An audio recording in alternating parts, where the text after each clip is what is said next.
Hello friends, ఈ రోజు మనం ఇన్‌స్టాగ్రామ్ లో పాస్వర్డ్ ఎలా చేంజ్ చేయాలి అనేది తెలుసుకుందాం. మనం ఇన్‌స్టాగ్రామ్ లో చాలా ఈజీగా పాస్వర్డ్ ని చేంజ్ చేయొచ్చు. మరి లేట్ చేయకుండా వీడియోని స్టార్ట్ చేద్దాం.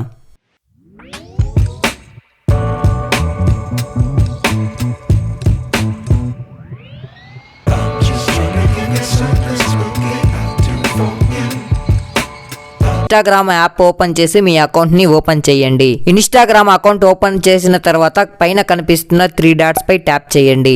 ఇప్పుడు సెట్టింగ్స్ పై క్లిక్ చేయండి. మనం పాస్వర్డ్ చేంజ్ చేయాలి కాబట్టి సెక్యూరిటీ పై క్లిక్ చేయండి. ఇక్కడ పాస్వర్డ్ పై ట్యాప్ చేయండి. మీకు మీ ప్రీవియస్ పాస్వర్డ్ గుర్తు ఉంటే కరెంట్ పాస్వర్డ్ పై టైప్ చేయండి. ఇప్పుడు మీరు మీ కొత్త పాస్వర్డ్ ని టైప్ చేసి మళ్ళీ మీరు పాస్వర్డ్ ని ఇంకోసారి టైప్ చేయండి. అండ్ ఇప్పుడు పైన టిక్ మార్క్ పై క్లిక్ చేయండి. ఇప్పుడు మీ ఇన్‌స్టాగ్రామ్ పాస్వర్డ్ చేంజ్ అయ్యింది. ఈ విధంగా మనం చాలా ఈజీగా ఇన్‌స్టాగ్రామ్ పాస్వర్డ్ ని చేంజ్ చేసుకోవచ్చు. That's all for today video guys. I hope ఈ వీడియో మీకు నచ్చిందని అనుకుంటున్నారు. ఒకవేళ మీకు ఈ వీడియో నచ్చితే లైక్ అండ్ షేర్ చేసి సబ్స్క్రైబ్ చేయడం మర్చిపోకండి. Thank you.